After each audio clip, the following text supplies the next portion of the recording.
Okay, now we come to the part of the DVD that has to do with sex. Now, there's many different elements that are involved when you talk about sex. There's the physical, there's the emotional, there's the spiritual, all kinds of stuff that's caught up when you start talking about this area of sex. It is a powerful area, and it totally encompasses of everything that has to do with being a man and a woman. Now, in this first session, I've asked Pam Stencil, who is a wonderful friend, and she travels all over the world talking to young people about the physical part of sex. I want you to hear what she has to say. There's some powerful information here that you're not getting if you're a typical young person today. Our culture isn't really telling the whole story about the physical risks that are involved when being sexually promiscuous in the first place.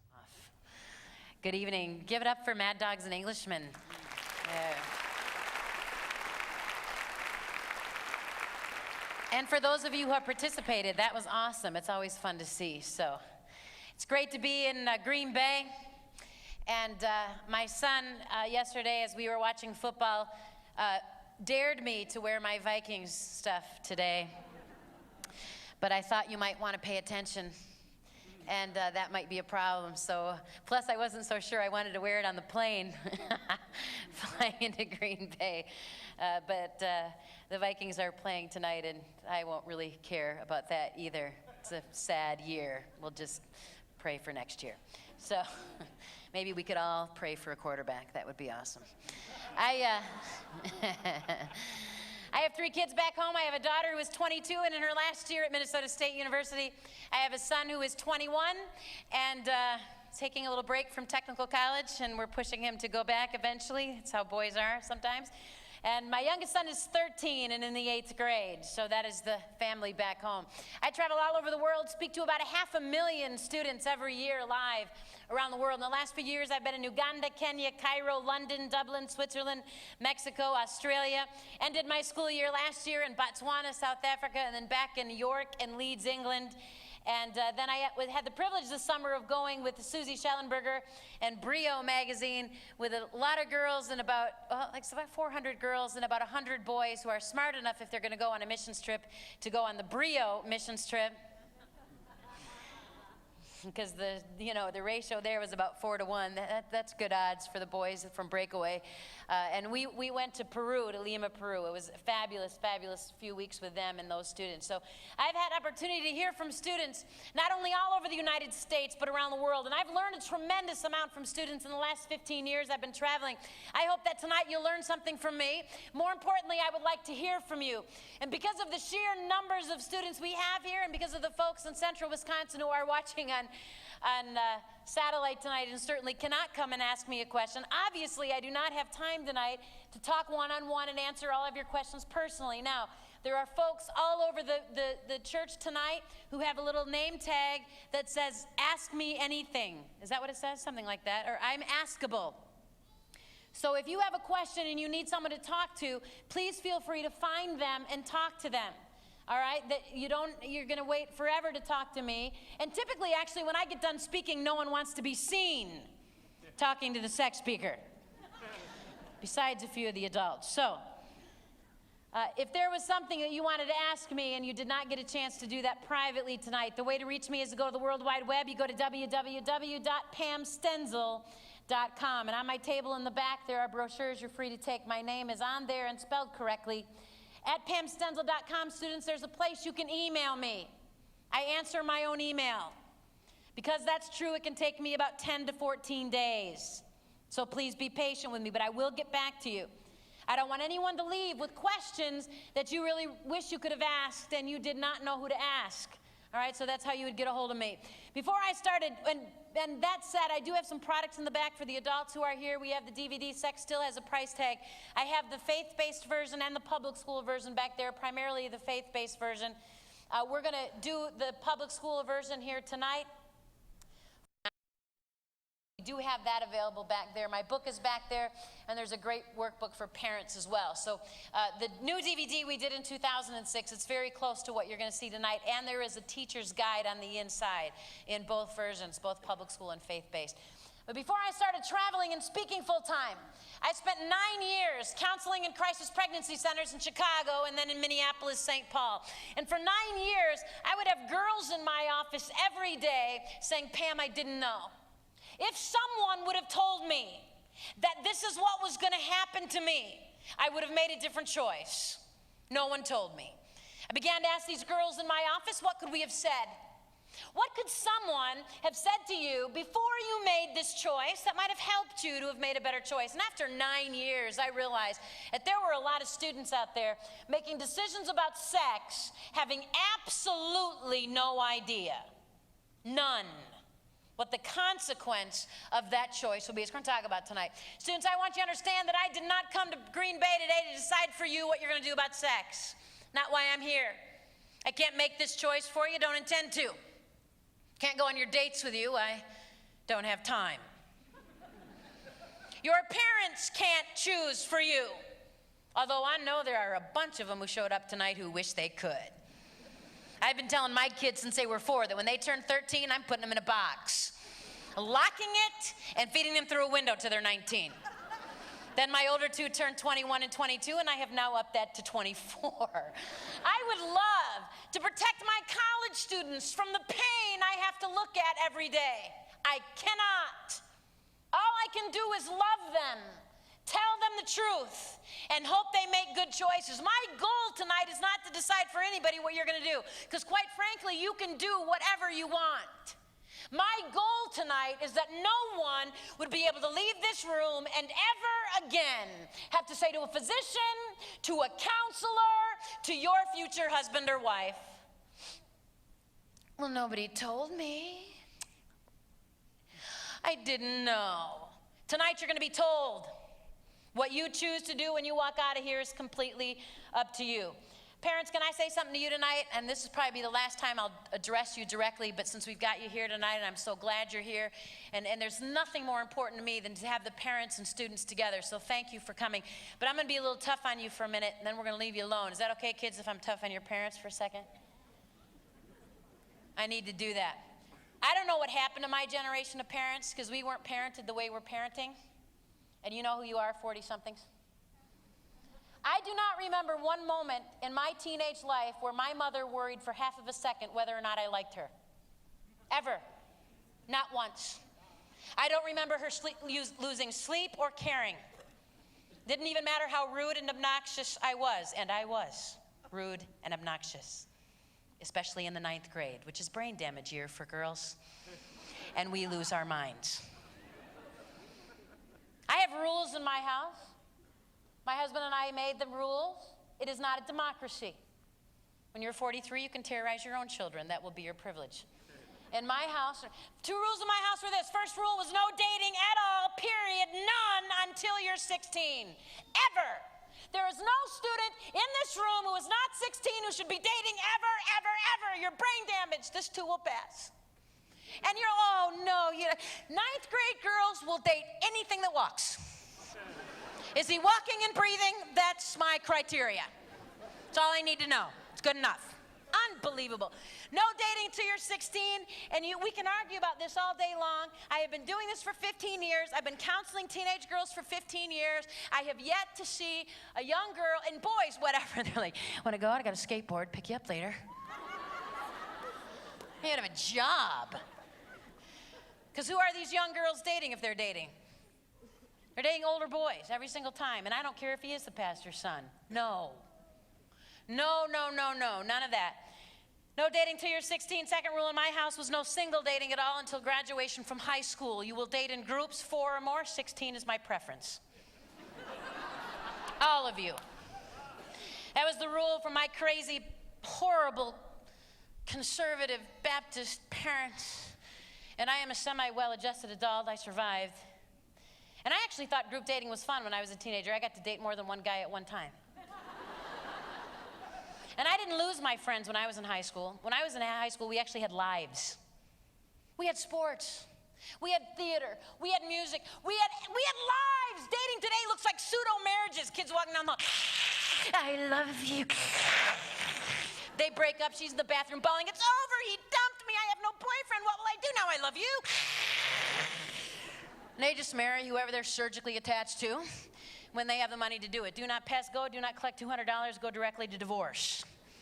That's where you're headed. Group dating was better. We got to stay with our friends. We didn't lose our friends. We got to hang out. We got to get to know the person in a group setting without this, we call it in Minnesota, 2 ticks and no dog. 2 empty insects trying to suck the living life out of each other. It's not very healthy. Some of the parents sitting here tonight are going, no, those rules, I don't know, those rules. And I could give you a bunch more. Just ask my children. They will tell you. Well, those rules are so strict, Pam. Your kids are going to rebel. So, what'd y'all do? Have a little powwow with your teenager and rest of the rules they were planning to obey? So you could have that rule? Here, you tell me what you're going to obey. I'll have that rule so I can feel like a good parent. Is that how you did that? Unbelievable. This is my house, my rules. My daughter didn't like me very much in high school. I had news for my teenage daughter. I have friends, and I don't need her. She has friends. She doesn't need me. I wasn't called to be my daughter's buddy. This is not a popularity contest. I was called to be her parent. And my generation of parents, and you know who you are far more concerned about being their kid's buddy than the parent. And let me tell you what, and if your kid has not recently done this, if your teenager has not recently done this, you've told me 1,000,000 times, you are not talking enough. That was my gauge. When my kids did that, I'm like, yes, paycheck, thank you. Do it again. That was my favorite. And you're the only parent. Everybody else's mom. My daughter tried that about a movie one time. My kids went to a small Christian school, got out the Christian school directory right in front of her, started calling parents, the whole thing. Don't call the whole school. I will call the whole school. And don't you dare say everybody else's mom to me. Unbelievable. Here's why I can be tough as a mom, because my husband has mercy gifts, that's why. That's helpful. But one of the reasons why I believe in being tough is this, and I'll tell you what, high school was rough, but I can stand before you today and say that I have a 22-year-old amazing young woman who I can now say is my friend at 22. And I can promise you that if I had been her friend at 15, she would not be my friend at 22. I was willing to go through the pain. And at the end of the day, parents, can I say this to you? I will never stand before God and answer for what my children choose to do. I will stand before God and answer for what I did.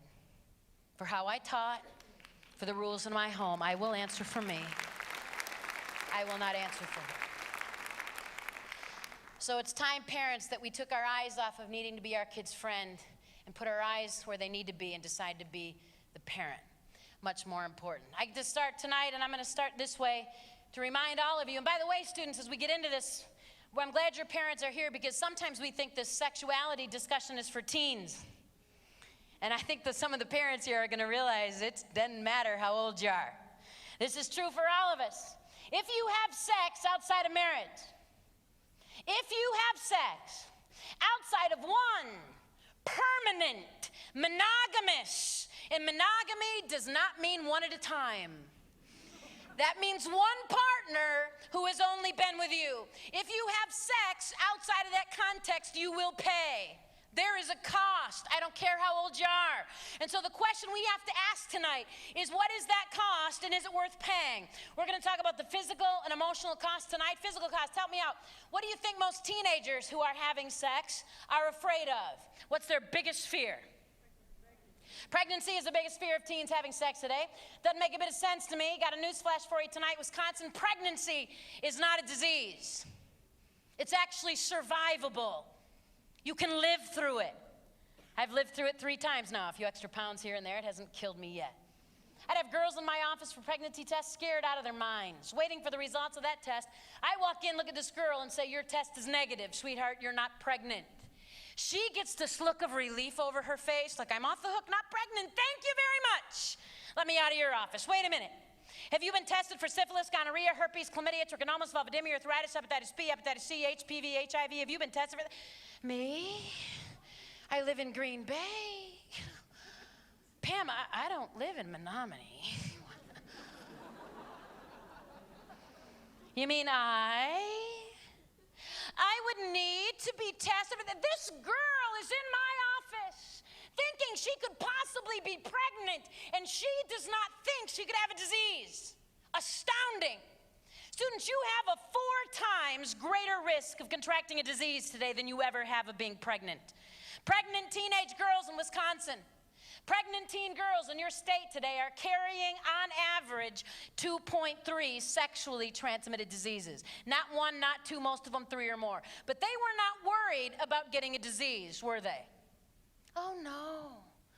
They didn't want to get pregnant. Every high school I'm in, anywhere in this nation, it does not matter, every single high school I'm in, I will have a girl write me, email me, or come right up to me and say this: well, my mom found out I was having sex, and so she put me on the pill. Or Depo, the shot, fill in the blank. What's that protecting that girl from? What does birth control protect you from? Pregnancy most of the time. That drug, that hormone, that pill, that shot that this girl is taking has just made her 10 times more likely to contract a disease than if she were not taking that drug. This girl could end up sterile or dead. Thanks, Mom. Glad you cared. Is pregnancy the worst thing that could happen if you had sex today? No way. Far worse things than that. However, over 9 years, I've had to tell a lot of young girls that their test was positive. Immediately, they want an easy, painless way out of this pregnancy they didn't plan. I have to look at this little girl and say, guess what, sweetheart? Your choices at this point are bad, terrible, and even worse. Those are your options. You had a good choice. That was before you had sex. All of the other choices you've got are going to carry lifelong consequences. There's no easy way out of a pregnancy you didn't plan. Abortion is painful. I've counseled hundreds of women, 5, 10, 15 years after having an abortion, still hurting. I've counseled teenage girls with anorexia, bulimia, depression, attempted suicide, cutting, because of an abortion they couldn't take back. That is not like going to the dentist and getting your tooth pulled. There are consequences lifelong to that choice. Parenting is not an easy choice. I was in middle school in Ohio last spring. Met a 7th grade girl, 12 years old, pregnant with twins, delivered in July. Going to be a lot of difficult years ahead for this 8th grader. Girls, listen carefully to me tonight. Ladies, 80% of teenage girls who choose to parent children while they're teens will live below the poverty level for at least 10 years. Most of them for the rest of their lives. And that's not just that girl living in poverty, that's her child. And 90% of teen girls who choose to parent children today, 9 out of 10 will never attend or graduate from college. 90%. And 10 out of 10 of them sat in my office and said, well, not me, see, because I'm going to finish high school, work full time, go to college, be a doctor. Yeah, whatever. Life happens. Do you know what the number 1 indicator of poverty is in our country? And we have poverty in the United States. When I was in Africa, the students in East Africa were like, what? Poverty in the United States of America? It's the wealthiest nation in the world. You have poverty? Sure we do. And the number 1 indicator of poverty in my country has nothing to do with race or where you live. The number 1 indicator of poverty in the United States today is single-parent households in the age of that young girl when she began parenting alone. Teen moms.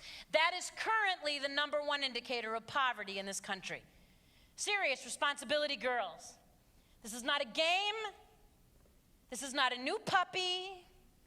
This isn't someone to love you. Boys, in case you've all fallen asleep now, because we're talking about pregnancy and this clearly does not involve you. Young men, you get a girl pregnant in the lovely state of Wisconsin or Minnesota, Michigan, pick a state, it doesn't matter. You get a girl pregnant in this country, boys, whom you are not legally married to. Not who you like a whole lot, that does not count. Okay, boys, you get a girl pregnant you're not married to. And you need to understand, young men, that you have absolutely no legal right to the choice she makes. This girl can do whatever she wants. You have no say. And suing her for stealing your sperm might prove to be a bit difficult. You could try. If, however, boys, if this girl decides to parent your child, if that's the decision she makes about her pregnancy, she's going to keep the baby boys.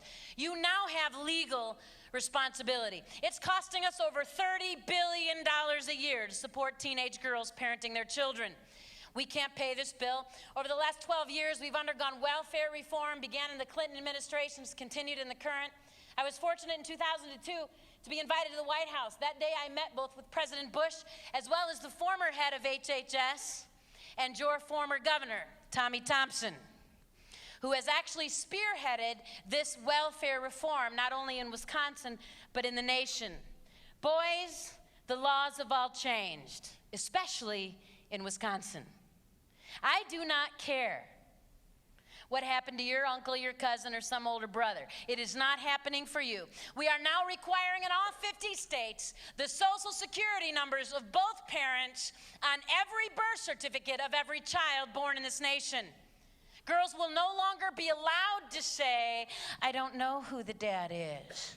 Don't feel like naming him. We will have your social security number on the paperwork. Boys, if you are named as the father of a child, you will be notified by the county. The county health department is going to send you a note saying you've been named as the father of this child born to this girl on this day. You will have between 60 and 120 days to show up at the county and say, it's not me. She pulled my name out of a hat. That girl's lying. She's been everywhere. It's not my kid. They'll do a DNA test. If that test in fact proves that you are not the biological father, they're going back to mom and saying, sorry, try again. Till we have somebody's social security number on the paperwork. Why we change the law, boys? Why do we want that number? So we can let you know when your kid starts kindergarten? Send you a nice note? I had an 8th grade boy in Louisiana. I love junior hires. He raises his hand. He goes, so that the child will know who his dad is? No. Money's what we're after, boys. It's going to cost you over the next 18 years between $60,000 and $80,000, and your pay will be garnished. If you are not working, you will incur debt. And when and if you ever do get a job, it's coming out of your paycheck. And an interesting fact for those of you in Wisconsin is that in the state of Wisconsin, if the boy is under the age of 18 and he is the father of a child and he is not employed, the state has the right to go after his parents and garnish their wages until that son is in fact over 18 and employed. In this state, the parents of the young men will pay. Someone on that side of the family will pay. My daughter, who's at university, likes to make sure that I am well aware of the popular culture. She sent me the song. She goes, Mom, you got to listen to the song. I think they're finally getting it, that boys are going to have to pay for the children they father. It was a song by a rapper, so I had to listen to it about 5 times before I could get all the words. The guy's name was Kanye West. The song was called Gold Digger. And an entire verse of this song, this Super Bowl player's whining because he has to leave the Super Bowl in a Hyundai because his baby mama buying bling with this money, getting lipo with this money. Well, maybe that Super Bowl player should have thought about that before he had sex. Maybe that's when he should have thought about that. I was in my home state of Minnesota speaking in a high school way up north. Tiny high school way up north in Minnesota, a place where people go to hang out at their cabins and fish during the summer. I got done speaking at this high school, and a senior boy got up in front of his entire school, told them all for the first time that he was a father. It was a girl vacationing in their town the summer before. He had no intentions of marrying this girl. He wasn't going to marry her. And 9 months later, he's a dad. He's allowed to see his daughter one weekend every 3 months. That's when they can arrange transportation from Minneapolis. But he's being required by the state of Minnesota to pay $350 a month to support his infant daughter based on his current income. This kid's not a pro football player. He's working at Burger King. I looked at Sean in front of his whole school. I said, Sean, if you had anything at all to say to the boys sitting here tonight, what would you say? Anything at all? Sean said 2 words. Don't drink. He said, I made a decision drinking one night I wouldn't have made sober. And I'm going to pay for that for the rest of my life. Not only will Sean pay, so will a little girl from Minneapolis, so will their daughter. And so will every other relationship either of them have for the rest of their lives. Permanent consequence for everyone. What, because he was drunk? Student, you can have all the right answers. I hear it all the time. Pam, I'm going to wait. I know sex is for marriage. I have a purity ring. I made a decision. And then one night you get drunk and have no concept of what you're doing, and you end up in my clinic going, oh, I didn't mean to. I was drunk. I had college girls in my clinic after the pregnancy test was done, and I said, you need to see a physician. This is going to require a pap test and some blood work and some other STD testing. I had these girls look directly at me and say this, well, I don't need all those tests because I was drunk. So herpes is asking now? Is that how that works? Because I didn't get that. Excuse me, are you sober or drunk? Because we don't infect sober people. Or drunk people, only sober people. You're not going to be able to say, oops, I didn't mean to. I went to a party and I was drunk, and now you have herpes for your life. Because you were drunk? Don't drink. Don't ever use any kind of drug that would alter your ability to choose, because you do not get to say, oops, and it wasn't my fault. The disease or the pregnancy doesn't care. Doesn't care. Serious responsibility, boys. And my suggestion to you is, I have already looked in the face of my 8th grade son and said it to him. You would better think about that before you have sex. After, if you're not married, is too late. The choice is not yours. Third option a young girl has if she finds herself pregnant, didn't intend to be, which I happen to think is the best option available to teen girls today, but it's not without pain. It will carry consequences. It's adoption. It's the ability of a young girl to take the child she's carried with her for 9 months and loves with everything she is, to say, I want what's best for my child, and I'm not it. And I am willing to go through this pain in order to give my child a family. It takes a lot of courage, a lot of maturity, and a lot of love. It's not easy. 2 million requests for adoption will go unanswered this year in the United States and Canada. 2 million couples who would love to be parents in 2008 who will not be. Girls, I need you to hear this tonight. This is primarily going to affect the girls sitting in this room. Ladies, infertility, the inability to have children of your own biologically, has risen over 500% among women in 1 decade. Girls who graduated from your high school in 1999, many of them are just now finding out they will never have children because of choices they made sitting where you're sitting. Girls, you find out 5 years from now, 10 years from now, that you can't have children for whatever reason. And all the money you and your husband have spent trying to get pregnant ladies doesn't work. The chances you'll be able to adopt an infant in this country aren't good. Average adoption of infants in the U.S. now takes between 8 and 10 years and costs between $10,000 and $20,000. There are no infants available here today. It's one of the reasons I've been in Africa for the last 5 years. We've got 1.4 million orphans to both their parents dead from AIDS, and yet millions of couples here who will never have children. Problem is, no matter what Angelina Jolie and Madonna might make it look like, it is not that easy to run over to Africa or China or Russia and pick up a child. The average international adoption now runs about $50,000, and whatever you have to bribe the country to get the baby out. It takes a lot of love for a girl to give her child a family and to give that couple the privilege of being parents. 44 years ago in Michigan, a young 15-year-old became pregnant. She had a lot of difficult choices to make. Maybe more so than some 15-year-old girls, she was raped. Abortion was legal in the 60s for rape in the state of Michigan.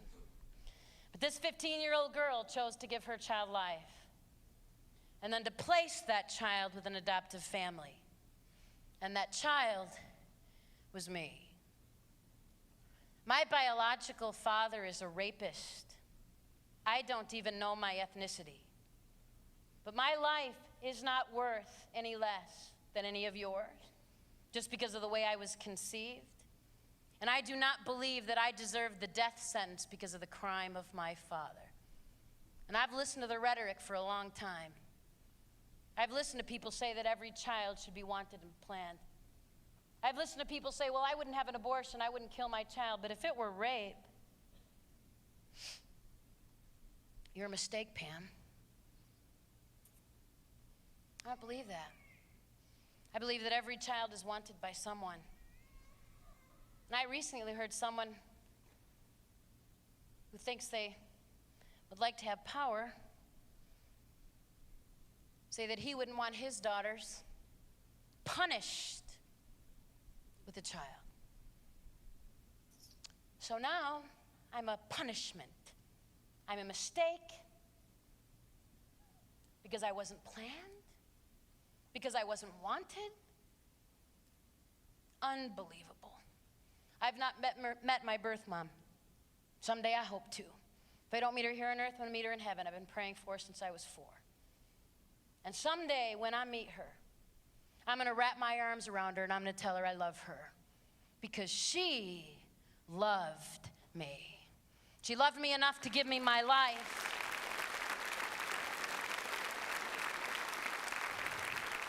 And then she loved me enough to give me the next most special gift I was ever given, and that's my family. I'm the oldest of 8 children, 7 of us adopted. Every color of the rainbow in my family, we are the United Nations. Right? My mom's one of 12 children, 9 girls, 3 boys. 6 of those girls could not conceive, and out of the 87 grandchildren, 38 of us are adopted. And you should see our family reunion. It is the United Nations. It's awesome. You know what? I know that the gift of the amazing family that I was given was a gift from a very scared 15-year-old girl who most people would have said could have made a different choice and my life didn't matter. And she made a different choice.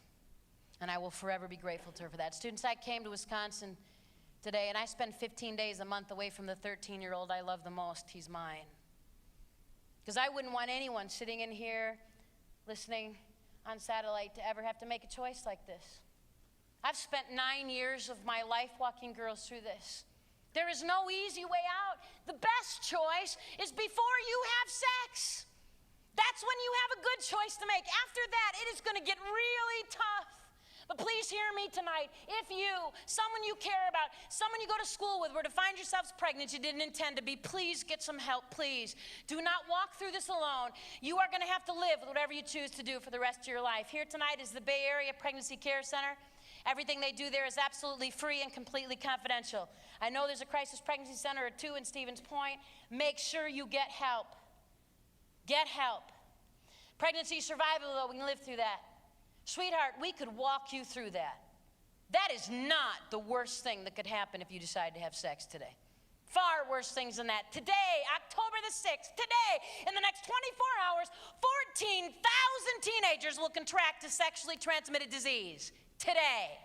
14,000 more tomorrow, and those are the ones we're testing. It's nowhere near the teens infected.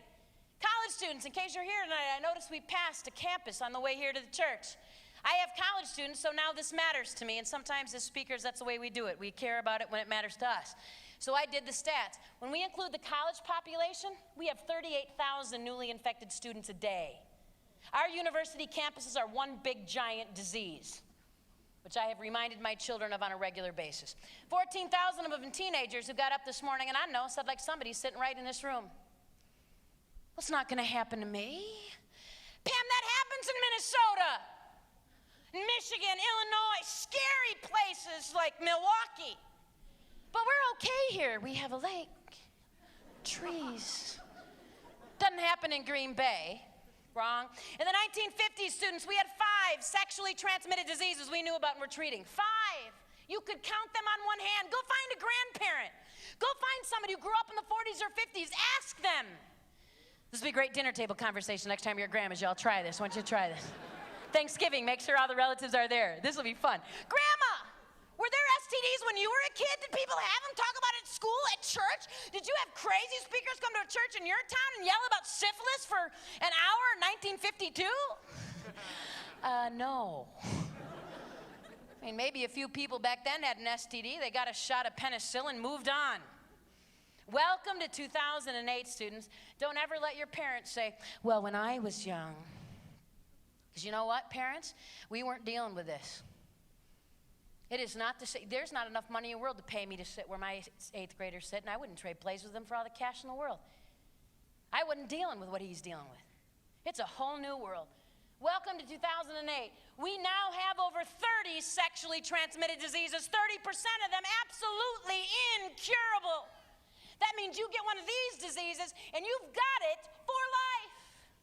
Which is a lovely thing, boys, when you're getting ready to get married. Found this girl you love. I mean, this is it. She's the one you want to marry. All those other girls, that was just messing around. This is the real thing. Pull out that diamond, look her in the eyes. If you're really cool, boys, you get on your knees. You say, marry me. By the way, I've got genital warts.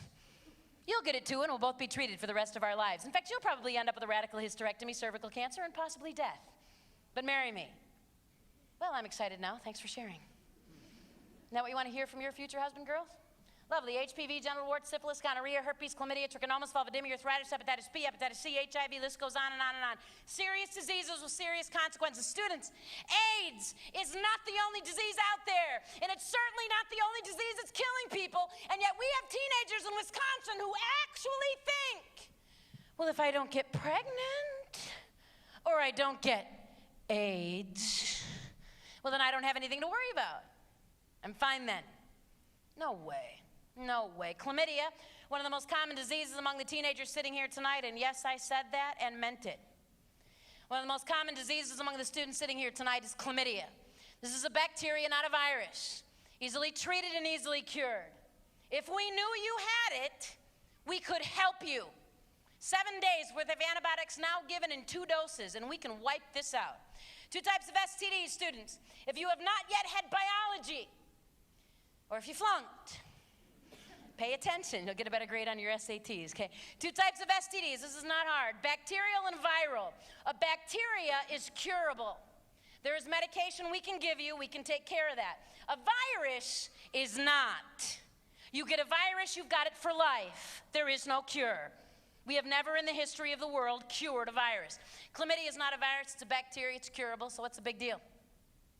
I'll tell you what the big deal is. And 90% of the teenagers sitting here tonight who have chlamydia, there are no symptoms. You can't treat a disease you don't know you have. We got thousands of teenagers out here having sex going, well, it's not bothering me because, I've had sex, but I don't have a disease. Never been tested, certainly not in the last 3 weeks, but I know I don't have anything. How in the world would you know that? Let me tell you something that's pretty safe to say I know about you. If there's a teenager sitting here tonight who's had sex, let me tell you something I know about you. It's true of students all over the world. It's not different here. You actually believe that if you get up the next morning and herpes isn't tattooed to your forehead, you don't have a disease. If I can't see it, feel it, or touch it, I don't have it. Pam, if I had a disease, I would know. My nose would turn purple, my ears would be red, something would burn. I would know. No, you would not. The only way you'd know is if you got tested. Teenagers don't get tested because you don't think it's going to happen to you. And you actually think if you don't feel sick, you're not sick. I was in the RCA Dome where the Colts used to play football. We had about 40,000 students that Saturday morning. And anytime I speak in stadiums like that, I'll have about 1,000 kids rush the stage afterwards going, Pam, you need to come to my school. When can you come to my high school? We had 8 girls pregnant. We have the highest pregnancy rate in the county. But I don't know anyone at my high school who's got a disease. Really? First of all, your friends aren't getting tested. And even if they were, do you think they'd tell you? Do you? Hey, girls, went to the doctor yesterday, found out I had herpes. Tell everybody by lunch. I would like the whole school to know, but maybe we could put it on the announcements. I'm working on this. Every high school I'm speaking in, I beg their principal, from now on at your high school, every Monday morning on the Monday announcements, the following students contracted an STD over the weekend. They are. People, that would be helpful. Then we would know. What did you think? Did you think you were going to show up the Monday after homecoming, walk the hallways of the school, and go, purple nose? Did you see his nose, girls? He did not have that last Friday. Don't touch him. Herpes. I saw his nose. Do you think you would know what students in here are carrying an STD tonight? Because 1 out of 4 of you are. Think you'd know? Students, when you go to school tomorrow and you walk the halls, I want you to count. 1 out of 4 of the students you're going to pass is infected with an STD tomorrow. Know they are? There's no way you'd know. American Medical Association released a bulletin last year. They said this: every teenage girl who has had sex must be tested for chlamydia every 6 months. Every teenage girl who has had sex must be screened for chlamydia every 6 months. Why did the doctors say girls? Why not everyone? Don't boys get this? Sure you do. Who in the world do you think you're getting it from, girls? Boys and girls both get this infected, give it to each other. So why are the doctors only concerned that we're screening girls? I'll tell you. Ladies, listen up. Girls, you contract chlamydia one time in your lifetime, cured or not, and there is a 25% chance you will be sterile for the rest of your life. Girls, you get this disease twice, it jumps to 50%. Get it 3 times, sweetheart, and there is a very good chance you will never have children. We literally have hundreds of thousands of women entering their mid-20s going, I'd like to start my family now. I'm married, have a college education, finally found a good guy, done with all the messing around I did in high school and college. Now I want to be a mom. They try. They can't get pregnant. They go running to a doctor, he checks and says, my goodness, sweetheart, you've got all this scar tissue in your fallopian tubes, your ovaries, your uterus. You have pelvic inflammatory disease, PID. You had chlamydia or gonorrhea when you were a teenager. What? I had what? I had a sexually transmitted, how could I have had that? I didn't even know. Too late, girls. Sorry. It's too late. Girls, can I love you tonight? I need the girls in this room to hear me. Girls, that boy can dump you, break up with you, leave high school, go to University of Wisconsin, meet another girl, marry her, and have a family. This is absolutely not going to hurt him. Ladies, you're scarred for life. You have more to lose, girls. Please don't miss this. I am really sorry. Life is not fair. Parents, your teenagers still think life needs to be fair? Well, that's not fair. If the boys get to the girl, life is not fair. Ladies, we will pay a higher price physically every single time. Of the 30 sexually transmitted diseases, 26 of them primarily damage women. The other 4 damage both. Fair? Girls, I wish I could make stuff up for boys. You know, things that turn green, fall off. And if I could make it up, I would. That would be lying and untruthful. I have to be honest, ladies, we will always pay a higher price. And I know you think it's not fair, but in case you missed this in 6th grade human reproduction and anatomy, we're different. Boys and girls' bodies are not the same. Some of you are looking confused. You're scaring me. Were you all well aware of that? Didn't think I needed the PowerPoint tonight. Very good. Girls, we all have an open sexual system. The boys, the men in here all have closed sexual systems. Girls, we are easier to infect and easier to damage. It's the way we're made. Girls, we have to release an egg from an ovary that makes its way through a fallopian tube that cannot be scarred in any way. If that takes place, conception takes place. Conceived egg now is to attach itself to your uterine wall. There can be no infection or scarring of uterus. Saves you the nutrients it needs. Baby girls, for 9 months you deliver. It's funner in Spanish. He produces sperm. Big deal. It's not that hard. Okay, girls, your system is just a little more complicated. Now, I love doing this in a mixed group because my junior high boys, they're always looking at me like, will there be a test? Because she said that too fast. And my upperclassmen, usually when I do high schools, the senior boys have, for whatever reason, I think they heard it was a talk about sex, they're always sitting right in the front. And here's what all the upperclassmen, the older boys are all like, well, that's tough. You think that sperm thing's so easy? You just try that then. See, they let a woman speaker get up and talk about sex and she's just dissing men. What's wrong with you? Some kind of feminazi or something? Don't you like men? I like men. I married one. I have 2 boys. My oldest son is 21. He's a good kid. Yes, he plays Halo too much. He's a good kid. And I know you think I'm biased because he's my son. He's a good kid. And I get so ticked off when I travel this country and I listen to teachers and principals and coaches say stuff like this. Well, boys will be boys. They're all disrespectful. They just pressure girls for sex. And then I get worse ticked off if I hear a teenage girl say it. All boys want sex. They just pressure you and dump you. If you won't put out, you'll be dateless. And no one will ask you to homecoming. And you won't be popular.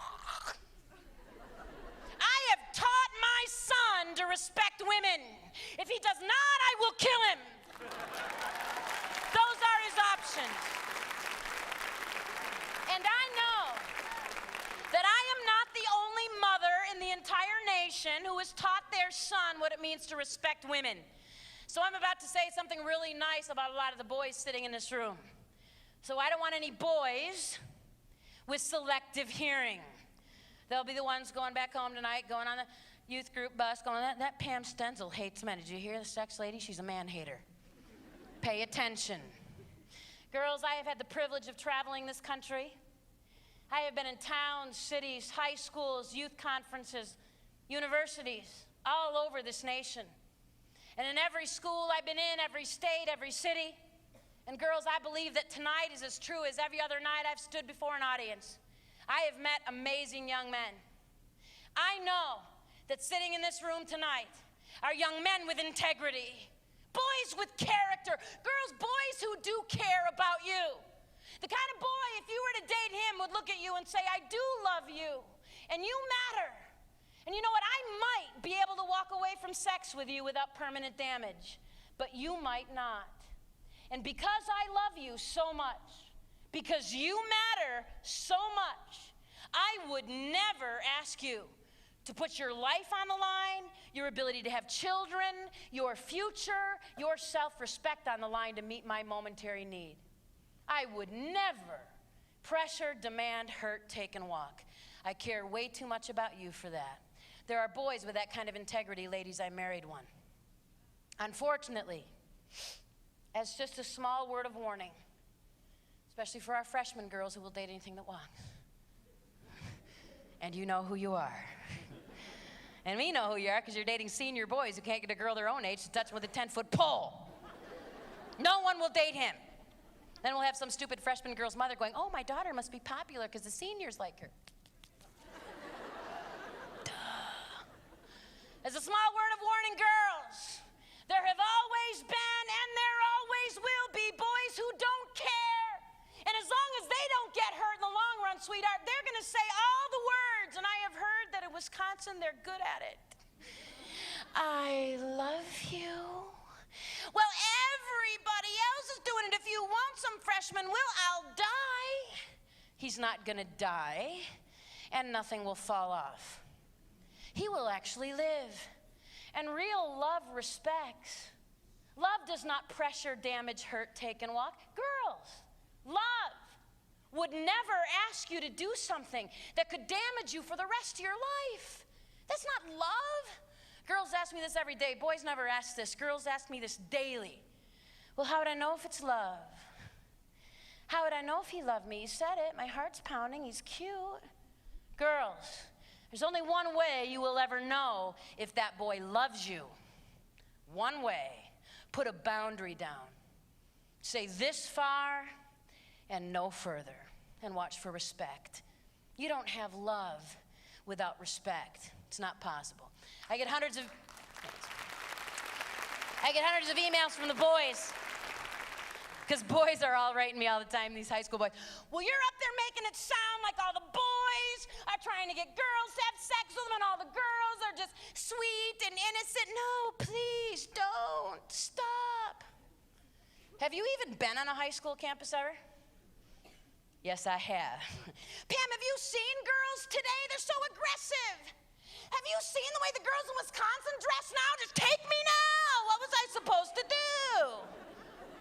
She started it. She seduced me, Pam. I was being a man of integrity. I said no. It was her. Boys, can I say something to you? And I've said this to my kids so much. My older kids, they used to, when we talk about this, do this. They're starting to get it in college. And in fact, when I started putting this into my talk to high school students, my college kids said that you were too young, that you wouldn't get this.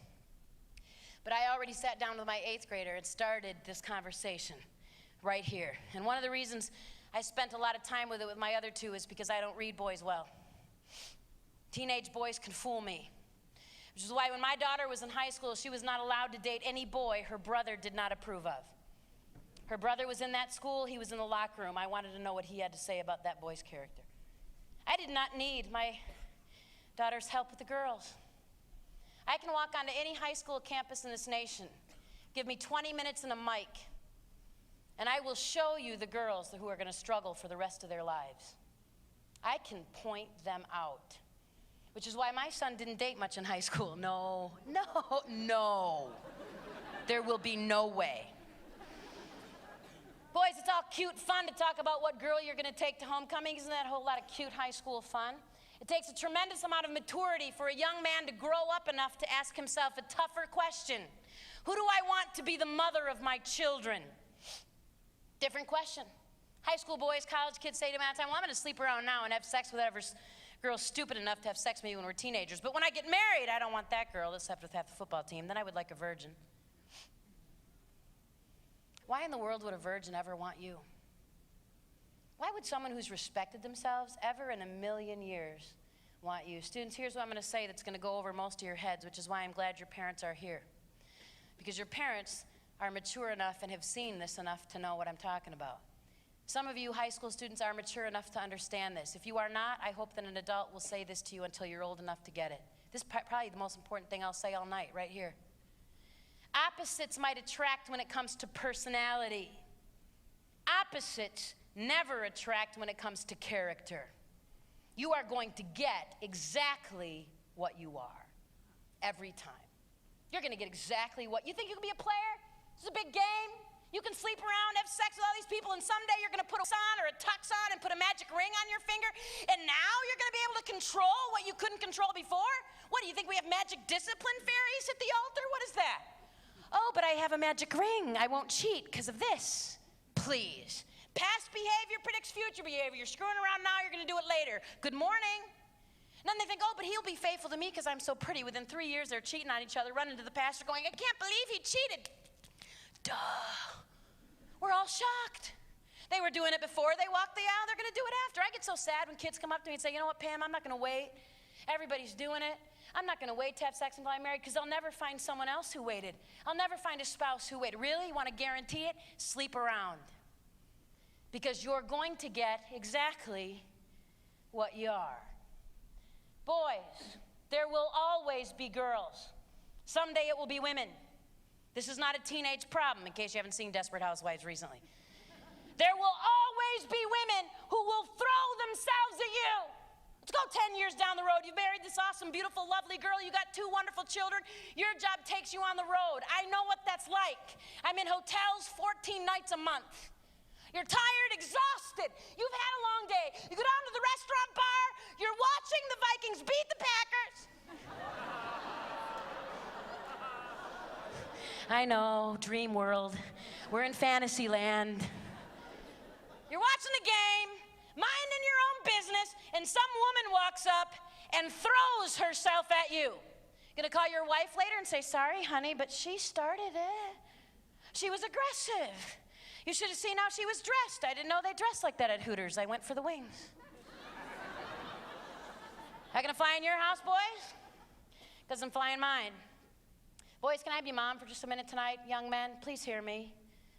If there is a girl throwing herself at you, if this girl is pressuring you for sex, if what you're telling me is true, and this is one of those girls who's dressing in that manner that's saying to you and every other boy in the county, take me now. Little word of advice, boys, run from this girl, run away. I did not say walk, I said run from her. Let me tell you about this girl. I know her well. I've had this little girl in my clinic for 15 years.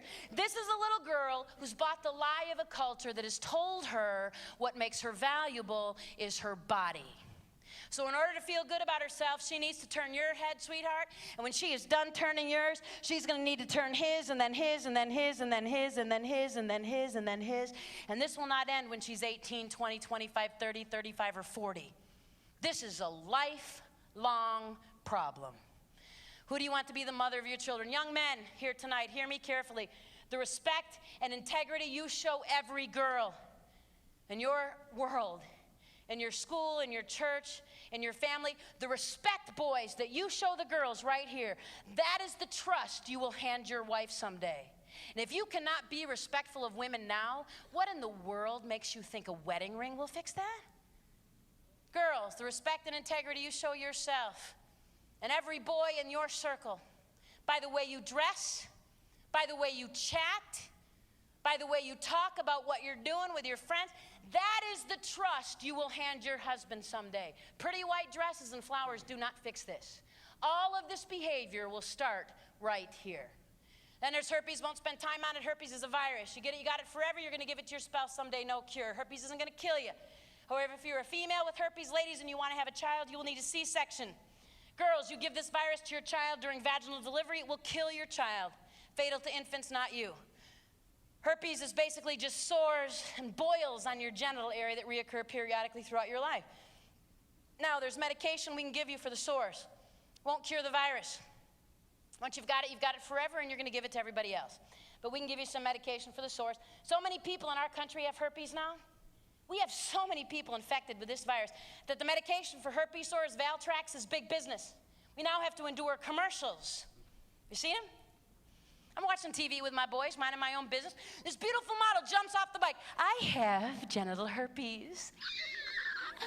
There's medication you can take for those sores on your genital area. It may cause nausea, diarrhea, and vomiting. Birds are singing beautiful music. There's a waterfall. They're riding bikes. I don't know how. And I'm watching this going, she's gorgeous, people. I'm going down to Walgreens later and asking for herpes because she's got it and she's cute. I want my days to be my days. I'd like herpes. Let's all get herpes. It'll be awesome. I was standing waiting for the hotel van to pick me up at the airport today. And this guy starts talking to me and, oh, what do you do for a living? Speaker. Who do you talk to? Teenagers. What about? Sex. I made some comment. He blatantly, sitting outside the Green Bay airport, tells me that his friend just found out he had herpes. Everybody's got herpes. I'm well aware. Stay over there. I know. You want to know how many people have herpes, students? Parents? Want to know? If you are 12 or older, and that should be most of us here tonight, if you are 12 or older, 1 in 5 people in the United States over 12 is now infected with herpes. 1 out of 5. Not the most common virus. Next one is. Number 1 STD in the United States, Wisconsin, right here in this crowd. Number 1 STD among everyone sitting here today is human papillomavirus, HPV. This is also a virus. What does that mean? No cure. You got it forever. You're going to give it to everyone you have sex with after infection. Not only the most common STD, the most contagious sexually transmitted disease we know. Street name for human papillomavirus, or HPV, is genital warts. Basically, warts on your genital area that need to be burned off periodically, either through laser surgery or chemicals. Now, we used to think that was the only big deal. Get a few warts, burn them off, not a problem. Until we realize a few things about the virus. Number 1 is this: you can have it and be giving it to other people without ever having warts. In fact, the most cancerous strains, teenagers, parents hear this, I'm coming back to it, there are over 100 strains of this virus. The most cancerous strains don't produce warts at all. Teenagers are not infecting each other with this because you mean to. You don't mean to. You don't know you have it. Girls, if you do get warts or lesions as a result of being infected with the virus, typically, ladies, they will be on your cervix. When was the last time you saw your cervix? Had an 8th grade boy in Detroit look up at me and go, I don't know. Said, you don't have one, honey, breathe. Junior high boys, the cervix is the opening to the uterus, and you don't have one of those either. And that is not a part of your body you can see. I know when I say genital warts that I got teenagers sitting in here who've had sex who in your mind are doing this. Well, she said that wart thing, and I have never seen a wart down there. I don't have that. My friend, if you've had sex or sexual contact, and I will define that in a minute, and you have not been specifically tested by a doctor for this virus, in males, that's a blood test that costs in excess of $1,000. There is not a free clinic in this nation that will ever test a boy for this virus, and not an insurance company that will pay for it done. We don't test boys for this. It's a horribly expensive blood test that is completely inaccurate. It could take 5 years from the time a boy is infected before he would ever test positive on our test. And yet we have boys saying stuff like this to girls. I don't have anything. I got tested. For what? And how much did it cost you? And I sure hope it's been 5 years since you last had sex. Students, STD testing cannot tell you what you don't have. We can tell no one what they don't have. And yet we have teenagers thinking they can have sex on Friday night, run to a clinic and tell people that they don't have a disease simply because they got tested? Come on. We do test girls for this. It's done in every free clinic. Every doctor's office, most insurance companies cover it completely. We test girls through a thin pap smear, or pap test, which is a scraping of the cervix. Why don't we test boys that way? You don't have one, very good. We're now requiring every woman who's ever had sex to get a pap test yearly. If there is actually a girl sitting in here who is under the age of 22 and you've had sex, sweetheart, you are at absolute highest risk, and you need that yearly pap test. If you were my daughter, it would be every 6 months. Negative pap, ladies, does not mean you don't have the virus. It means you don't yet have cervical cancer. Some of you have heard that there's a vaccine for this virus. 2006, Merck released a vaccine called Gardasil. You may have seen some of the commercials. One less, tell someone. The media made you believe that this was a vaccine for cancer. This is not a vaccine for cancer. This is a vaccine for a sexually transmitted disease. Gardasil is a vaccine for HPV. Here's what you need to know about Gardasil. Gardasil, the vaccine for HPV, is currently only being given to girls.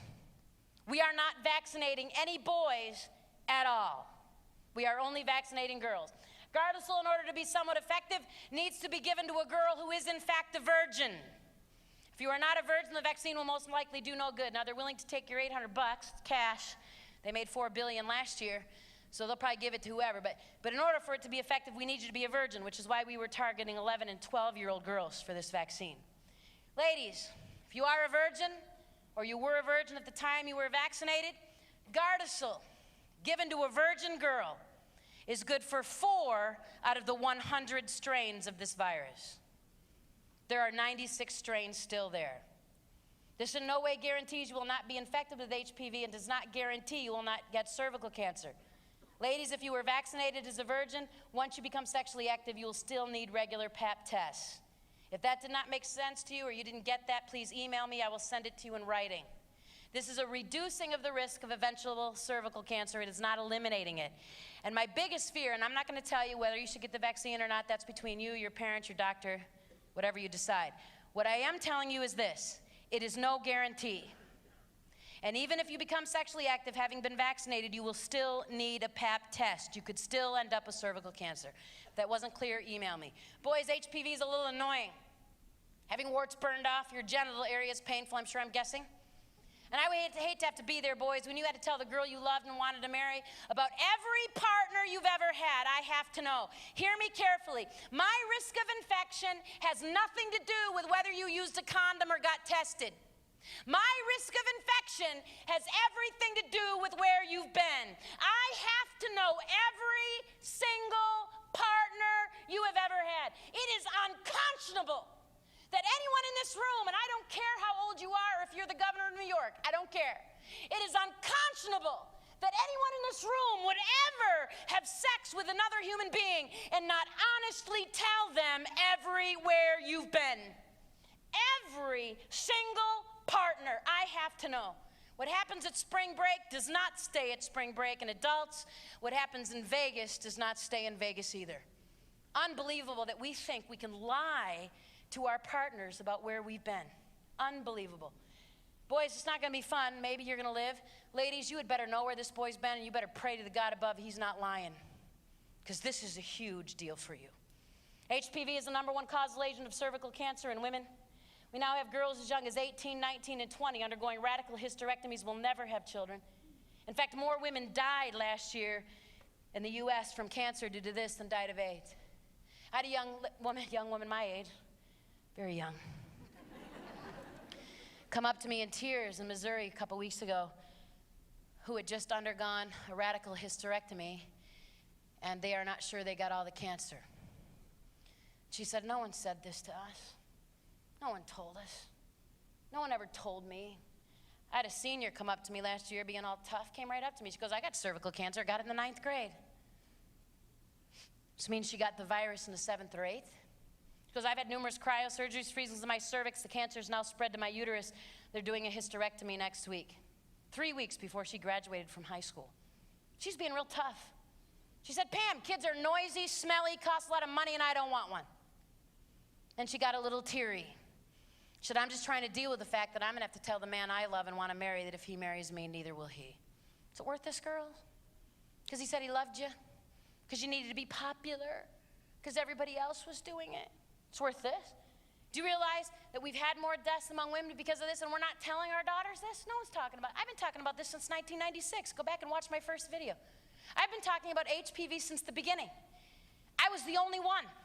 And now some pharmaceutical company is going to make $4 billion, and now we have to listen to one last tell. So where were they when my daughter was in high school? Where were they? Nowhere. Because there wasn't cash involved.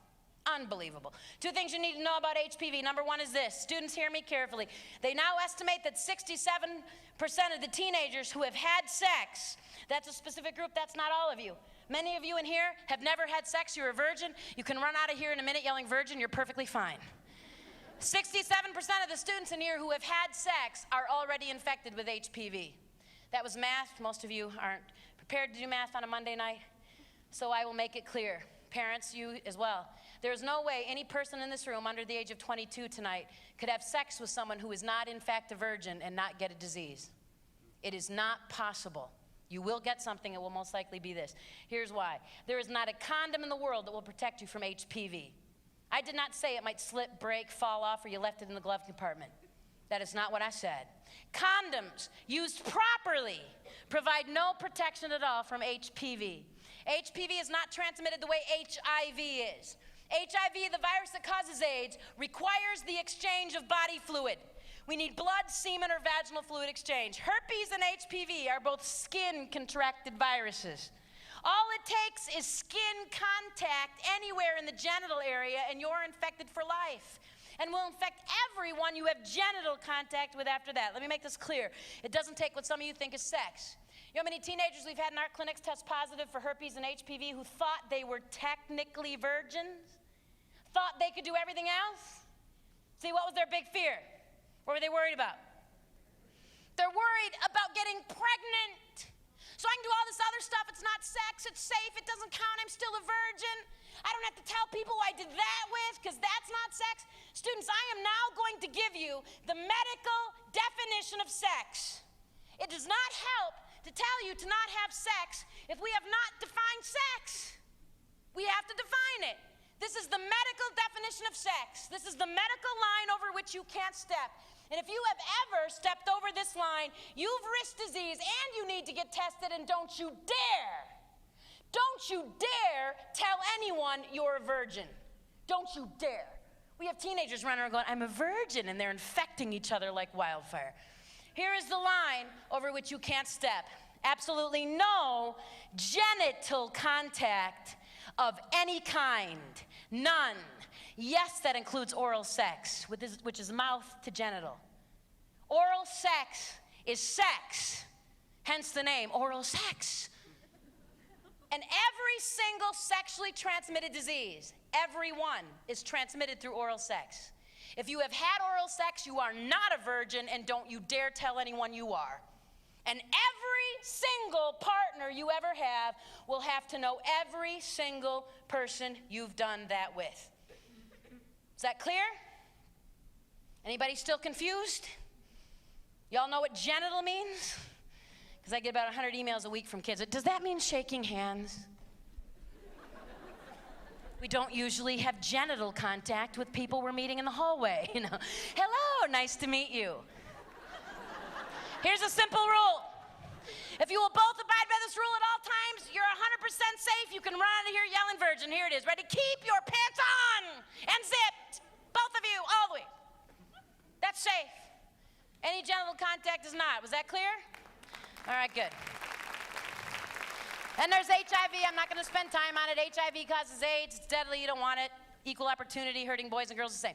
In light of that, what are you being told to do to make sure you don't get this virus that will kill you? If I said safe sex to teenagers in Wisconsin, what would most of them say? What's safe sex? Condom. Sure, hey, Pam, I can sleep with 18 people. I got a piece of latex. Safe.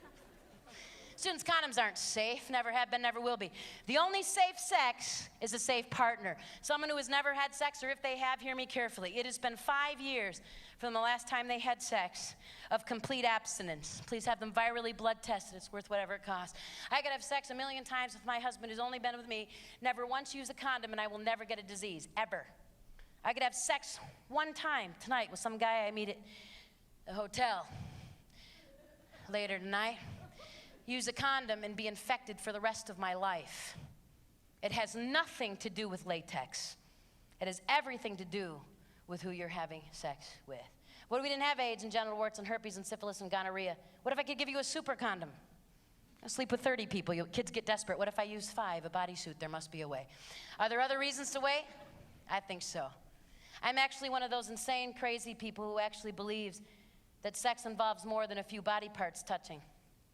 I am so old that I think that sex involves a little bit more than the biology. I am such a dinosaur, that I actually think sex involves your heart and involves your soul. And there isn't a condom in the world that will ever protect your soul. It's not a game. It's not a recreational sport. It's not hooking up. It's not friends with benefits. It's not all those things that MTV has told you it is. It is the most amazing gift of self and intimacy you will ever give someone. And when it becomes a game and a recreational sport, it will forever lose its ability to mean, I really love you. It will forever lose that ability. I met my husband in college. He was 23 when I married him, and he was a virgin. Girls ask me all the time how I knew. Girls' first date, we were both living on campus. He called my dorm, asked me to dinner. First date. He said, Pam, I've not had sex, don't intend to until I'm married. In order to make sure that doesn't happen, here's the boundary. And he laid it on the line. He said, you can't deal with that, date someone else. Wasn't enough to say it. For 2 years, he kept it, treated me with respect, and there's not a diamond in the world he could have given me 24 years ago that was more valuable than what he gave me. Himself, with no past fear, disease, nothing more valuable. A lot of you have never heard your worth waiting for. Hear it from me. The person you're going to spend your life with is worth your best. And you don't have to throw yourself away on relationships that are temporary. There might be some students in here who've had sex, and tonight you're saying this wasn't for you. Tune me out already. Maybe sitting there thinking, well, let's hope all those other kids are listening, and I wish I could say I'd waited, but I'm not, so it's not for me. I'm not a virgin. If you're not a virgin, you've tuned me out, tune me back in right here. I do not care what you did before you walked in this room tonight. I care what you do when you leave. And you can walk out of here and say, it doesn't matter, I've already done it, and I don't need to listen to you. And you certainly do not need to listen to me. Do whatever you want. And maybe up until today, you've escaped some permanent physical damage. I don't know that, and neither do you. Get tested, please. If you will do nothing else, girls, you have to do this. You need to get tested this week, again in 6 months, again in a year, 2, 3, 4, and 5. Who's to say the next time you decide to put this gun to your head, it doesn't go off? Who's to say the strain of HPV you're carrying tonight won't kill you, but the one you get at prom will? When are you going to begin to build integrity, discipline, trust? You could start tonight. Don't ever let anyone tell you that because you've had sex in the past means you have to keep doing it. You don't. You choose. I had a little girl in Anchorage, Alaska. She ran up to me, got right in my face. She said, Pam, I'm a recycled virgin. I said, cool. She said, when I was 15, I had sex. It left me with a lot of pain, and I knew I didn't want to keep getting used and dumped. I knew I didn't want scarred fallopian tubes and cancer. Pam, I wanted sex to mean something.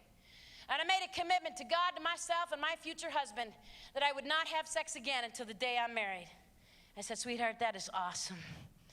Someday when you get married, you're going to have to tell that boy what you did when you were 15. You will have to rehearse your past. He has to know. But sweetheart, you're going to be able to look at that boy and you're going to be able to say, for the last 3 years, 5 years, 7 years, whatever it is, I have waited for you. I have kept myself pure. I have walked in integrity for 7 years. And we're going to know what kind of damage was done. We've had years to make sure she's okay. You can walk out of here and keep putting your life at risk. Or today you can say no more. Choice is yours. Someone's going, yeah, but Pam, you don't get it. You have no idea. If I went to my boyfriend or my girlfriend and told them I loved them, Pam, we love each other, but I don't want the sex, they'll dump me. Pam, if I won't have sex with them, it's over. Really? What's your relationship based on? It's based on sex. Want to test a relationship that's sexual? Want to find out if they love you? Do you even care to know? Got a challenge for you tonight. Stop. See what's left. If they love you, they'll still be around. If they dump you, because you won't have sex with them, you just learned. As painful as it is, it's a lot less painful to learn it when you're 17, sweetheart, than 8 years into a marriage where someone's cheated on you, dumped you, and left you with 2 kids. Learn it now. Many of you in here have not had sex. You're virgins. I have something I want to say to you tonight. And the first thing you need to hear tonight is you are not alone. Please hear that. You are not alone. Do not believe the lie the media has told an entire generation of kids. They're all doing it. They're animals. They're out of control. Pam, they're going to turn 14 and start walking school halls going, "Arr." I mean, it's just they're animals. They're dogs in heat. They can't help it. You're better than that. You can say yes and you can say no. It's a choice. You choose. And everybody's not doing it. Thousands of teens all over this nation are not having sex. In fact, the CDC released stats 3 years ago that have made every second I've spent on the road away from my family worth it. We now have more virgins in high school than we have had in 15 years. This pendulum is swinging back. You are not the only one.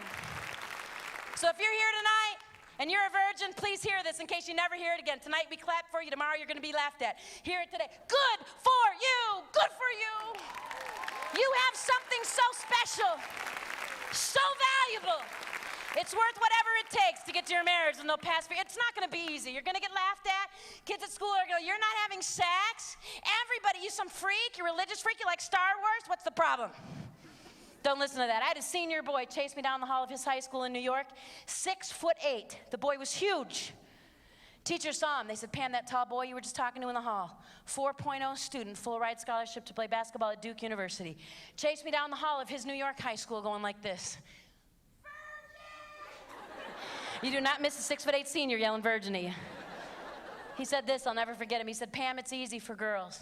Easy for girls to tell people they're virgins, but you don't know what it's like for a boy.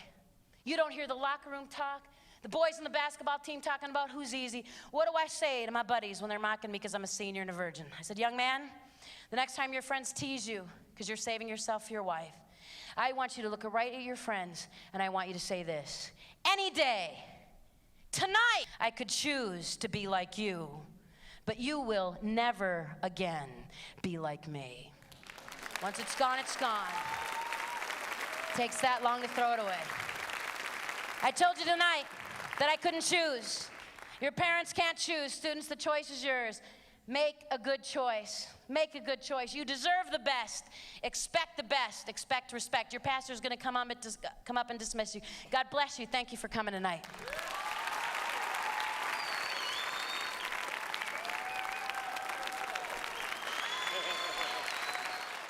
Now, in this next session, I'm going to be talking to you about sex, but a little bit different than what Pam was just talking about. I'm not coming at it so much from concerns about sexually transmitted diseases and that sort of thing. I'm talking about the emotional impact that sex can have in your life. I'm going to be talking about the power of imprinting, how sex done the wrong way can set you up for failure for the rest of your life in your relationship. I'm also going to be addressing a major problem that we have in our culture today, with the whole porn culture and all this encouragement to experiment and to masturbate. A lot of people think it's no big deal. You're about to find out that this stuff can be a really big deal. As I travel around the country and the world dealing with couples, overwhelmingly the area that they are struggling the most with is this area of sex. You would think, gee, wow, they're finally married, they get to have sex and everything, that everything will be good and groovy and cool, but it's not. And overwhelmingly, it's because of what they did when they were your age. And they picked up stuff that is just a weight on them, and they struggle with it. And I think if parents felt comfortable enough to be really honest with you, you would be stunned at how many of them are really struggling. And again, overwhelmingly, it comes back to what they did when they were your age. But see, it doesn't make sense for me to just be talking to adults 20 years down the road about why they're having such a hard time. It makes more sense to talk to young adults before they go there. So I want to talk to you about this a little bit in this session. Now, sex is a big deal, particularly for most guys. I mean, that's really... guys we're just wired that way, particularly by the time we hit age 18, we're just, all this incredible buzz and energy because of all the testosterone flowing through our blood. But what's really, so many people don't understand, guys don't understand, women don't understand, is that men tend to imprint on their first sexual experiences.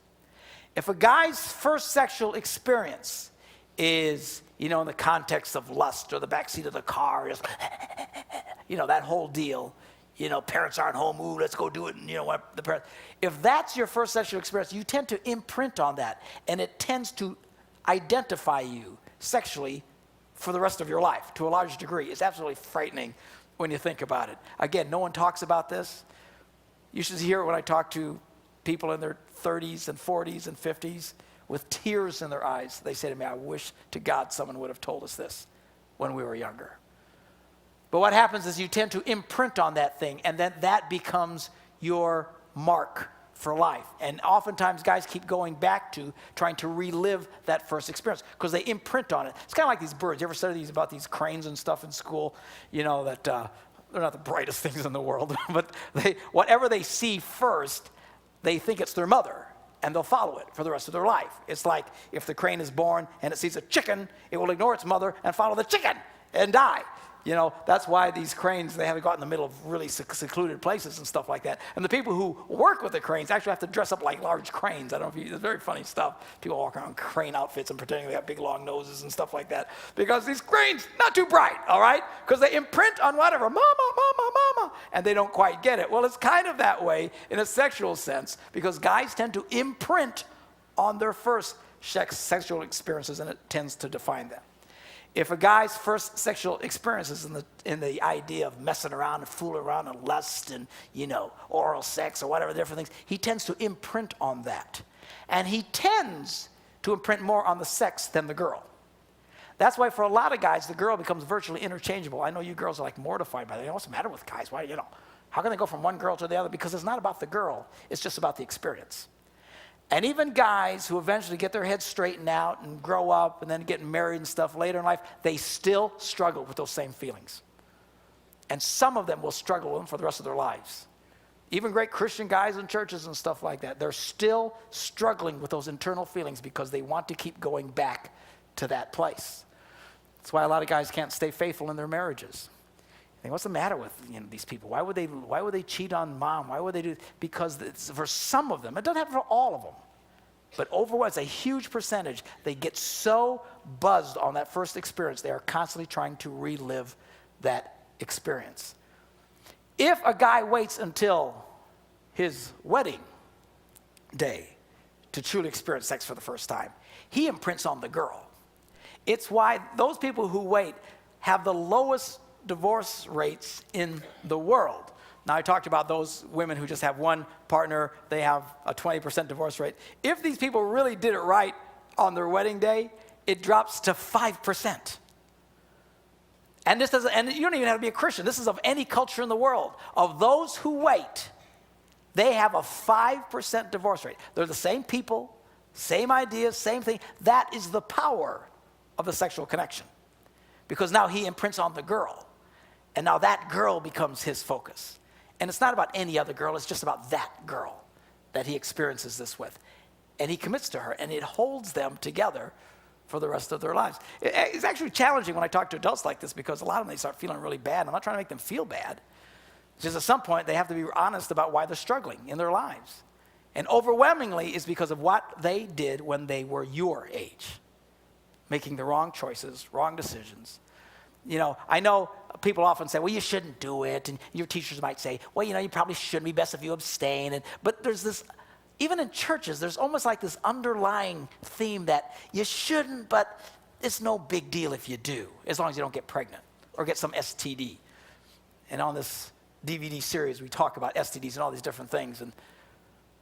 But we act like, well, other than that, it's no big deal. You need to know something. It's a big stinking deal. I don't care if you ever get pregnant. I don't care if you ever get an STD. When you start jumping into this area in life and doing it the wrong way, it makes life harder for you. And the statistics just scream. There's no way you can deny this. Those who are in and out of it and get very sexually active before they get married start having very high divorce rates later on. Even though they think they found their soulmate, even though they've, together with the kids and everything else, and it tends to rot at them and destroy them. And it is ruining people's lives. It is ruining cultures. A lot of you have been touched by some of this stuff. You don't even know the story in the background of why things fell apart in your families. And overwhelmingly, it points to this period of time. but nobody's talking about it. We act like it's no big deal. You know, yeah, you shouldn't do it, but it's no big deal. Hey, it's a big deal. You guys, man, you want to do this right because it will define how you will approach life for the rest of your life. Overwhelmingly, do it right. You girls, pay attention. Now, women are a little bit different. Girls don't tend to so much imprint on sex as what they tend to learn from sex. And what they learn when they have sex at your age is that sex doesn't mean anything. And then they get married and sex doesn't really mean anything. You would be shocked. The biggest problem, one of the biggest problems in marriages today is that they're having sexless marriages. The wives don't even want to have sex. We deal with it all the time. Women who don't want to have sex. I don't want to have sex. It shouldn't be about sex. Da, da, da, da. Where'd they get an attitude like that? Because they had sex at your age. And they were in and out, and it doesn't mean anything. And, you know, because at your age, it doesn't mean anything. There's no commitment. You might see the guy again. You might never see him again. You might call. You might never call again, you know. And then you pick up and you carry that into your relationship. And it creates a lot of problems. Now, check it out. Science has shown, and again, you can see this on the website, or you can go and look at these studies. Fascinating to go and actually take time. Look at these studies. See what it really says, because you'll see studies there that you're not being told about, and you won't see anywhere else. But studies show that when a woman has sex, a girl has sex, there's this endorphin or thing that's released in their bloodstream called oxytocin, and they call it the bonding chemical. It's the same chemical that is released in a woman when she breastfeeds. It's kind of a bonding. It's like God knew that releasing this chemical would help bind her to this little rugrat, okay? And she falls in love with this rugrat even though it drives me crazy, okay? And they might cry, you know, you just want to stick in the garbage sometimes, but they won't do that. Why? They're bonded to this kid for life. This is that bonding chemical. Well, the same chemical is released when they have sex, but here's what they've learned. That a woman's level, every time she has sex with a different person, that it drops, the levels are dropping. That's why you saw the statistics we talked about earlier. One partner, 20%.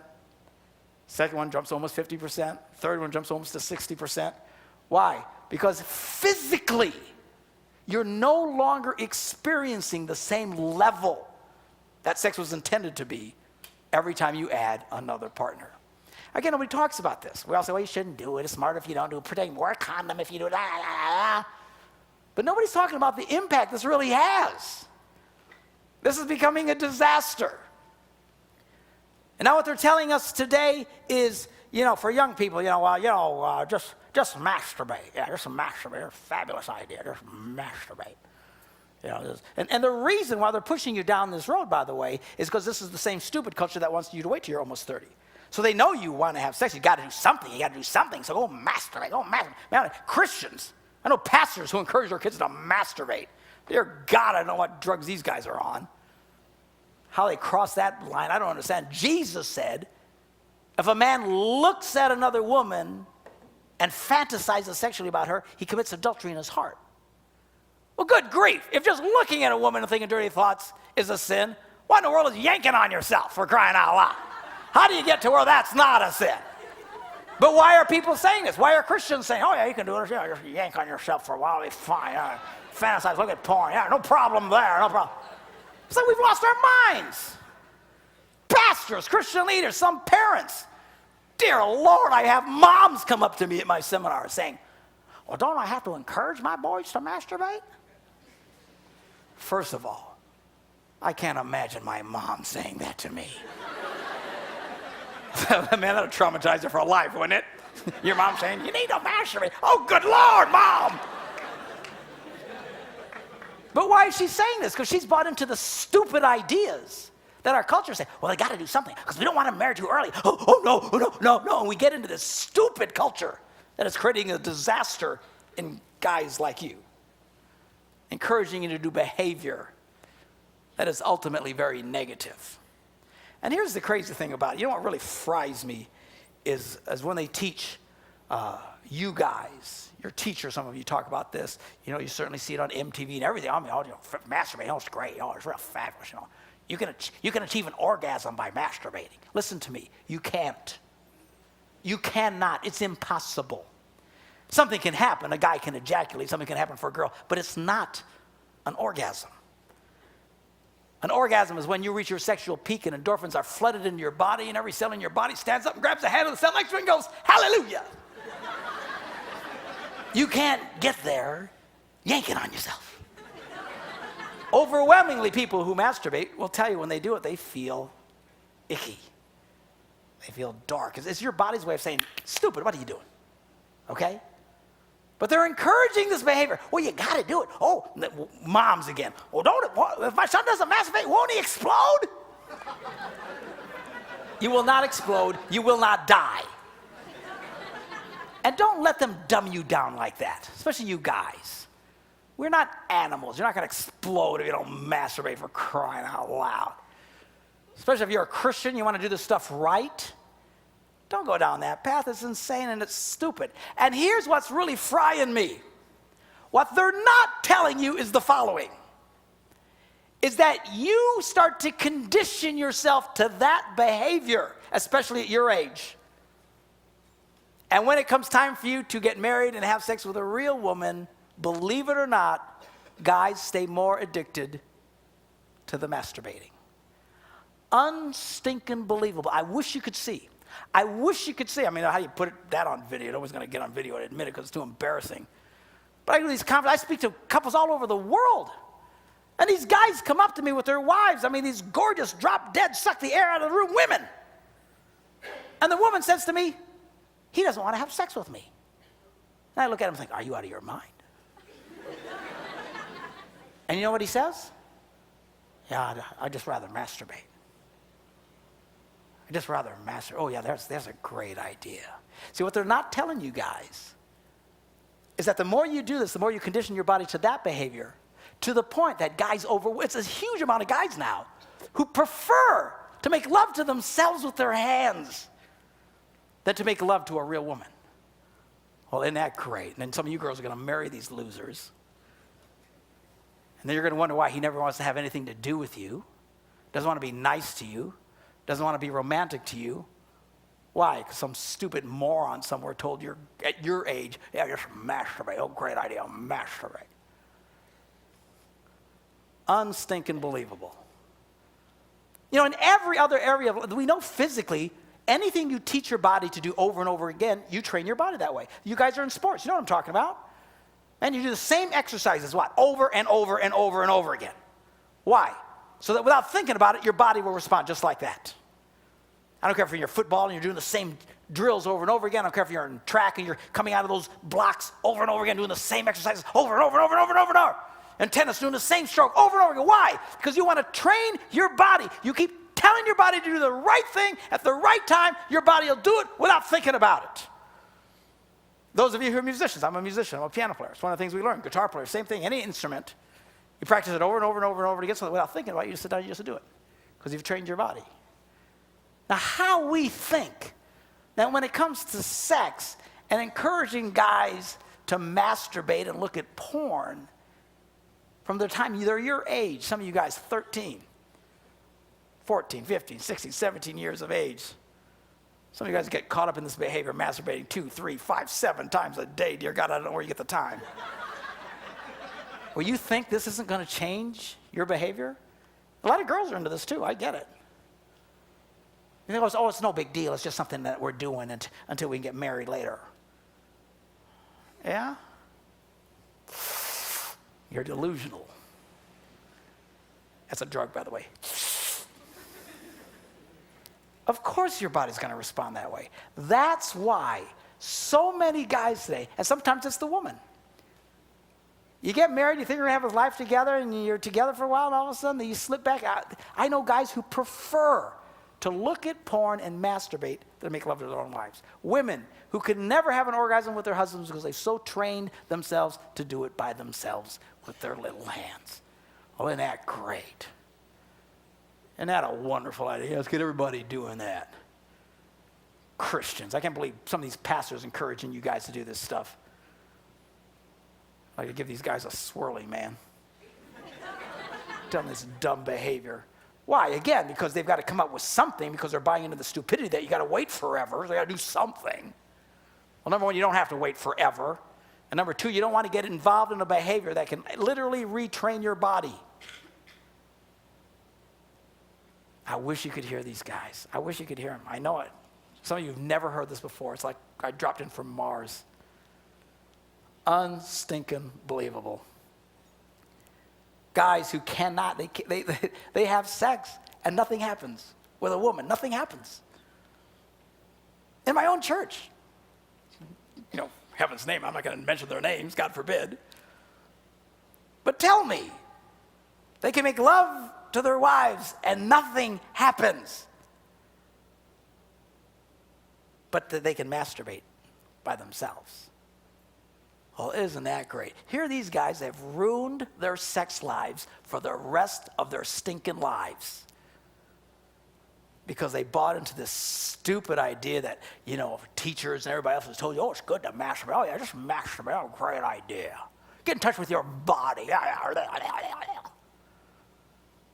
Not realizing, hey, you can get locked into this behavior and it will color you for the rest of your life. It is not worth it. Crying out stinking loud. Some of these things, they've even got whole websites now dedicated to TMS. Have you heard of this? Traumatic masturbatory syndrome. Guys who have masturbated so much that they can't, their body doesn't even work normally anymore. Oh, that's great. Yeah, a real great plan. It just fries me. I've seen literature. I've seen stuff that they teach in school, in sex ed classes, that literally teach that it's good for you to masturbate. If you masturbate, it's good for you. It's good for your heart. You'll live longer. La, la, la. See, because what they're doing is they're applying that to normal sex. Because normal sex is true. In a marriage situation, it's one of the healthiest things you can do. And I think, well, masturbating is the same. It's not the same. Just saw a thing on Fox News. Again, we'll try and put the link on the website that comes with the video here that will refer you to, where you can look at the study for yourself. Recent study shows a dramatic risk of prostate cancer for guys who masturbate. Apparently, it's not so good for you after all. Well, you probably never heard that study. So, no one talks about those things. Yeah, it's cool, it's fun to go look at porn and everything else. And honestly, this is again, look at some of these links. Take the time. It'll fry your head reading some of these things. One of the articles on the link that you'll see is not even written by Christians, written by a secular chick. You know, I can tell by their frequent use of the F word. She doesn't write for Focus on the Family. You know, she's certainly not a Sunday school teacher. But she's writing and complaining, but saying, because from the girl's perspective, because women can't compete with these artificial women. Women are all over America. Non-Christian women are complaining they can't compete with the porn the guys are looking at. Unbelievable. And I tell you guys, don't get into this behavior. It will ruin you as a man. Be a man. Be a real man. Don't be getting caught up in some stupid behavior where you start. We have men today who don't even act like real men. Instead of being confident lovers to their wives, they sit there and look at images on screens and masturbate.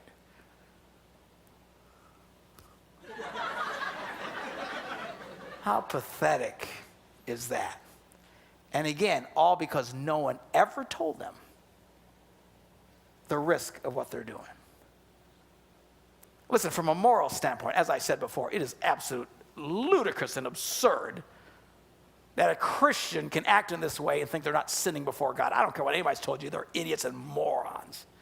If you can look at someone with dirty thoughts and that's a sin, how you do this other stuff is not a sin. I don't even begin to understand what in the world they're thinking. Again, the reason they're pushing this, they don't want you to get married too young. To them, that's the worst thing in the world. It's the plague. It's the bubonic plague. They've lost their minds, these people. You have the rest of your lives in front of you. I'm telling you, if you will do this stuff right, it rocks. It is fabulous. Marriage is fabulous. Sex is fantastic. Yeehaw, I love it. But do it right. Don't give a, I mean, how lousy is it? How would you like to be when you're 30, when you're 40, you no longer want to have sex anymore because you've so conditioned yourself to this other behavior. And you girls, talk about the dating process. You find out some guy you're dating is into porn, You get the best tennis shoes you got and run like crazy and get away from him. Oh, it'll be different when we get married. No, it won't. And you, my dear, will be the biggest loser of all. You're the one who'll lose out because you'll have a guy who's more interested in being a lover to fantasies than being a real lover to you.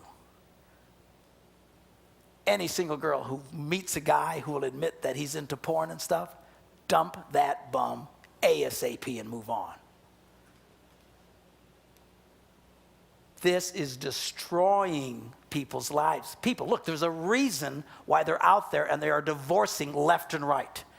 Half of the ones getting married today end up in divorce. And that doesn't mean the other half is happy. It just means they don't want to go through the hassle of getting a divorce. How did we end up this way? Because of the stupid things we're doing. For the love of heaven, let's start doing this thing right. Refuse to be part of this lust culture and this, they're all saying, oh, it's the key to great sex, lust and fantasize and do all that stuff. You can do oral sex and this kind of sex and that sex. It's not really sex. Hey, if it involves this general area, it's sex. Quit playing this game. The girls your age, a little bit older, dating, who are doing everything under the sun, but technically they're not having intercourse. They're saying, oh, it's not sex. It's sex. It's sex. And then these are the women who think, oh, and then our wedding night, when we really have sex, it'll really mean something. You should hear these women talk. They are so disappointed.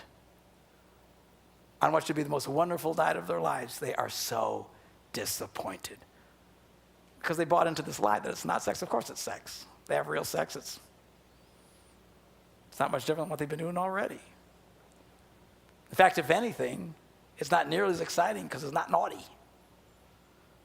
I'm telling you, there are serious consequences to this stuff. I know it's either to blow off the pastor because, well, he's a preacher, he's got to tell us. I'm telling you, forget the pastor, forget the moral thing. I'm just telling you, this stuff will mess with you.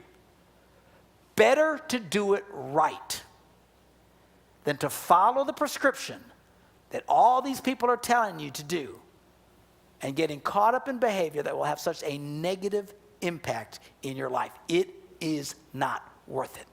Do it right, man. It rocks. The good news is you don't have to wait till you're 49 before you get married. I don't care how old you are when you get married. Parents might have a fit, but goodness gracious, I'm not saying you have to get married young. I'm not saying you have to get married at all. You fall in love, you find somebody you really want, you've gone through this process, you're dating, you're 19, 20, man, do it right. So what about college? Well, what about it? Every study shows that married people do better in college than single ones. Especially the guys, they're finally getting sex, they can think for 5 minutes now.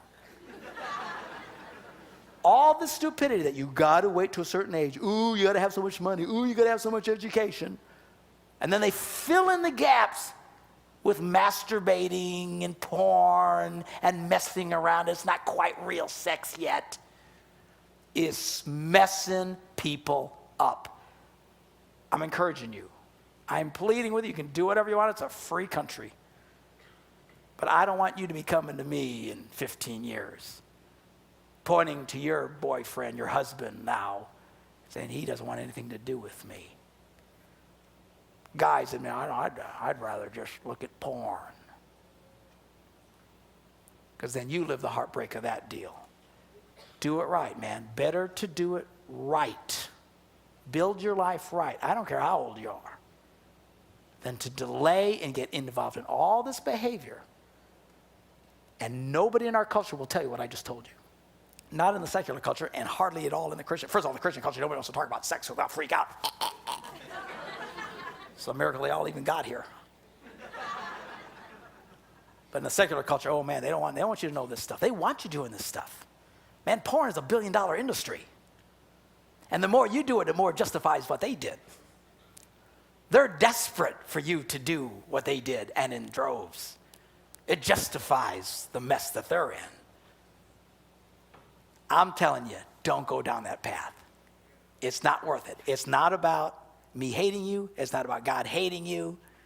And if you want to blow off the moral implications, I don't care. I'm just telling you, forget all that.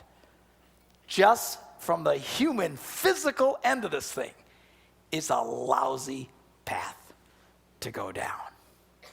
It's not worth it. Do it right, man. If you do it right, it rocks. Y'all still love me?